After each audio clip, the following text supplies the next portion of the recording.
Show your face. We often consider ourselves compassionate human beings. We are horrified at the thought of the cruelty of animals and sign petitions for animal welfare. But what is the moral difference between the fluffy dog we love at home and the mother cow that landed on our dinner plate? We are not immune to the effects that meat eating has put on our environment.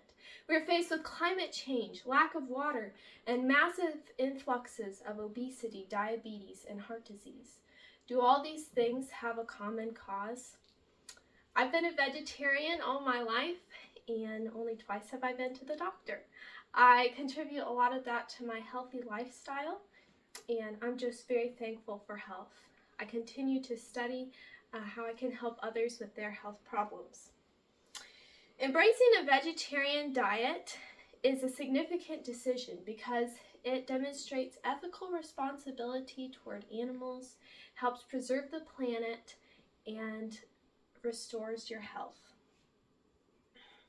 Today we'll be talking about how meat eating affects our environment, how the foodborne diseases caused by meat eating, and the inhumane treatment of animals.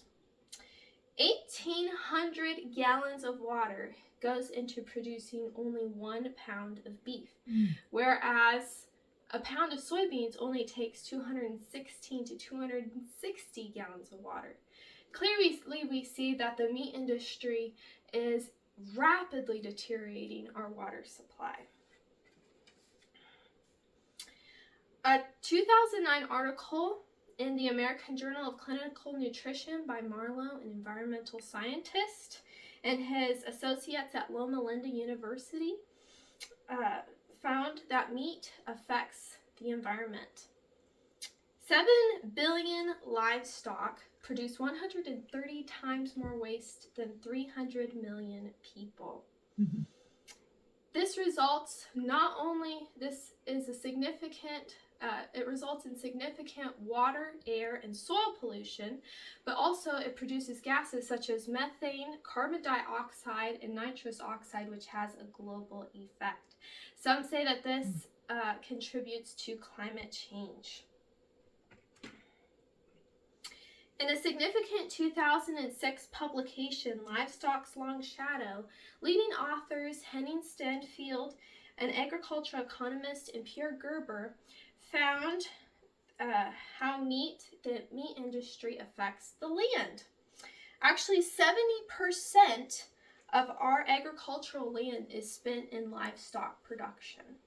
So, like we were talking about, all the waste that is generated, all the pollution, it's ruining 70% of our good agricultural land. Now that we have seen the problems facing our environment due to meat eating, let's talk about the foodborne diseases caused by meat eating. According to science correspondent for NPR, John Hamilton, he wrote an NPR article, Mad Cow and Alzheimer's Have a Surprising Link, published on February 25, 2009. He states that there is a link between mad cow and Alzheimer's. Both of these diseases have something called prion protein, which is a protein that takes the normal proteins in one's brain and folds them abnormally, which results in memory loss, trouble with movement, and personality changes. In 1998, researcher at the University of Oxford, Appleby and his associates, recorded in the International Journal of Obesity how vegetarians have a lower BMI than meat eaters. This results in vegetarians being a lot thinner than meat eaters. And why is that? It's because vegetarians have a higher fiber intake, no meat, and less animal fat. In 1988, researchers in epidemiology and public health, Burr and Butlin, report in the American Journal of Clinical Nutrition that vegetarians have a much lower risk of heart disease than meat eaters. It's because they have less cholesterol and body mass, which can cause problems with heart disease. Now that we have learned the effects of meat eating on our health and environment, let's look at one of the main causes for this. How do you regard animal life? Most of us have little animals at home that we call pets. When circumstances happen and we cannot take care of these pets, we are horrified at the thought of taking them to an animal shelter or an animal pound where there is a possibility of them being ground into dog food. But we don't consider the mother cow that sacrificed her life to land up on our plate. What happens to the animals that we eat? Elena Doggin, a writer and philosopher, clearly shows in a 2020 climate conscious article on Medium how our meat-laden diets are harming the environment, our health, and the animals around us. Animals are packed into confined places, given hormones so that a cow normally maturing at 2 years matures in 4 months. This results in there's just so much weight gain that their muscles and their bones cannot keep up. So this results in deformed bodies. They're not able to move. Just a lot of discomfort and pain.